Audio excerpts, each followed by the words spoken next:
Hello, my name is Vasanta and welcome to my YouTube channel. Today we're going to be speaking about the first house in your Vedic astrological chart.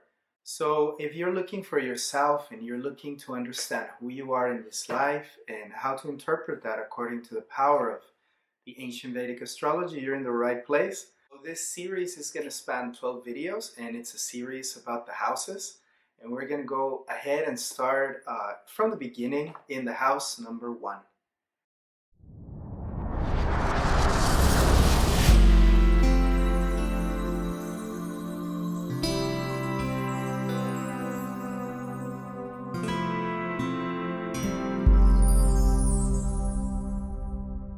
House number 1 is the house of personality, and it is also the house of the self. So in the sequence of the houses is the one that gets everything started. It is correlated to the early infancy or early childhood, where we're going to see that a lot of the energy that is going to go in the consciousness of the child goes towards himself, to understanding his individuality. We know as human beings that babies are very needy sometimes, and that when a baby has any type of need, he'll simply ask for whatever he needs in the form of crying or sometimes throwing a tantrum. If a baby is happy, he'll show you his love and his affection very clearly and very effusively. A very natural self-centeredness for the person. Many people say that self-centeredness is a bad thing. Well, depending on the evolutionary level of the person in the current life, selfishness can be seen as something negative, but it is not necessarily so. Why? Because when many people are self-focused, what happens is that self-focus eventually leads to self-confidence, self-trust, a very good sense of knowing oneself, and that in turn can give away as a result, the qualities of being a leader, or being somebody that is very confident, or being somebody that actually just knows themselves. So that can be very helpful for other people at certain stages of life. House number 1, as well as personality, indicates the type of body that you're going to be having, and overall your vitality, your health, and your presence. I always give the example to the people that come and see me that are trying to understand what the first house is. I tell them it's the vehicle in your life. Your vehicle in this life is going to be given by the first house sign and by the first house lord. So depending on the sign that is rising in your ascendant, one of the 9 planets is going to be lording it. And according to the position of that planet and its dignity, we're going to be able to see how much vitality, how healthy, how good looking you may be. But this is only external. Remember, when you buy a car, you're still the driver. So that is represented by the sun. And the driver has a mind and has emotions. That is represented by the moon, which fundamentally, these 2 luminaries, the sun and the moon, are going to be the ones giving away the depth of your personality. However, in the ascendant, we're going to see the type of car that personality is driving. So it's going to be very different. For example, if you have Aries rising with the exalted Lord Mars, if Mars is in the ascendant in Aries, or Mars is in its own sign of Scorpio or in a friendly sign, you're going to see that naturally the person is very well built and very strong, and very swift and very fast. So that may give away for like a sports car or something like that, like a Ferrari. But it's going to be very different to have for example, Cancer ascendant, and then have like a van, which is more family oriented, or like a food truck, which could be, made for another purpose. So depending on the sign of your ascendant is the type of vehicle you're going to be using in this life. Now, to understand how the house behaves according to Dharma, then we can take a look at the Dharma Code, where we're going to be having, the 4 elements: fire, air, earth, and water. So in the same way, we're going to have houses made of fire. There's 3 of them, the 1st, 5th, and 9th. And in this sequence of the houses of fire, we're going to be having the first house to be the primordial component of the personality and the self-esteem. So it is the first level of self-esteem. And what we can see of the element of fire according to the Dharma Code, it's that it responds to the value of effort. or as other people call it in the West, the valley of discipline. In ancient Sanskrit, we know that the translation of the word tapas actually means effort. So tapas means any type of austerity or any type of effort one puts in developing some kind of skill. So why are skills important? Because skills allow us to express our personality. So when somebody is very skilled, they can correctly and accurately channel energy towards the desired goal. So according to Dharma, one of the main objectives, and actually the first objective of the human life, is to accurately develop oneself. So it is not a question of if one should put attention to self-development. It is actually a duty according to the Vedas.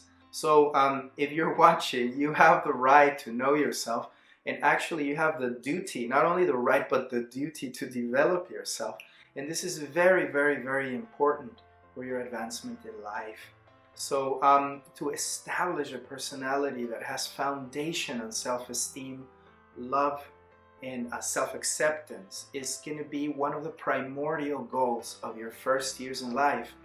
And there's people that naturally are very good at it. So we call them our heroes or our leaders in society.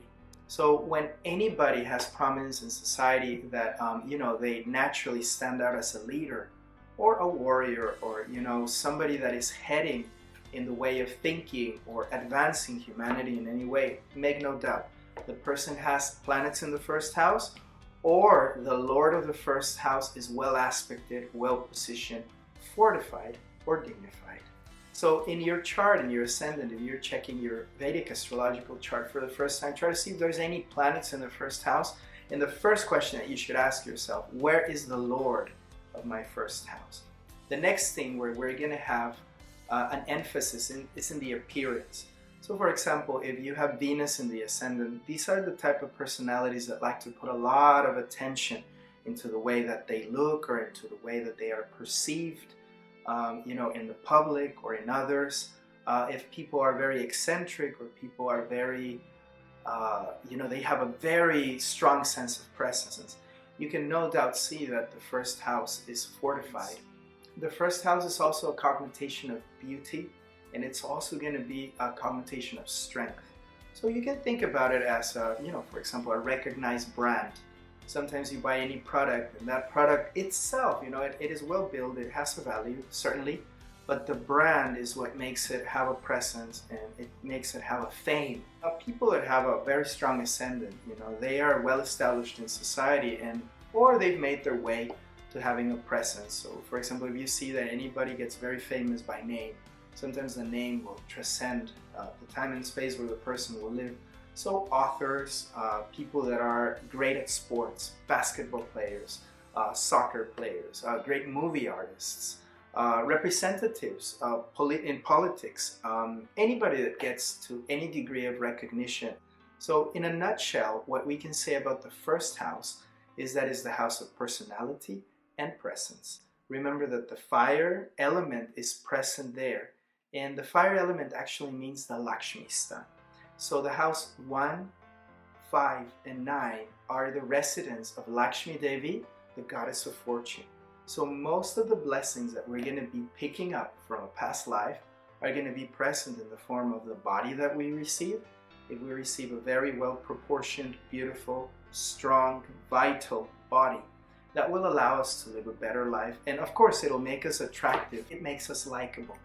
And it makes us be accepted in an easier way without an effort. The fifth house will give us Purva Punya, or all the pious activities that we have performed in a past life. All the good fortune coming from all the good that we have done in the past will manifest in the fifth house. And finally, in the ninth house, this is the house of Guru, of our spiritual teachers and guides. And it is also the house of higher education and duty, as well as religion. So the blessings are collected in these houses. This is why it is the house of Lakshmi, or the goddess of fortune. So people that are very naturally fortunate in life, make no mistake, they have been blessed in a past life, and actually they are collecting those blessings of all the good work that they have done before. So the first house is the initial of this Lakshmi trine or Lakshmi stan, And being the most important house in the zodiac, it represents you as a personality, and it'll represent, you know, your start in life.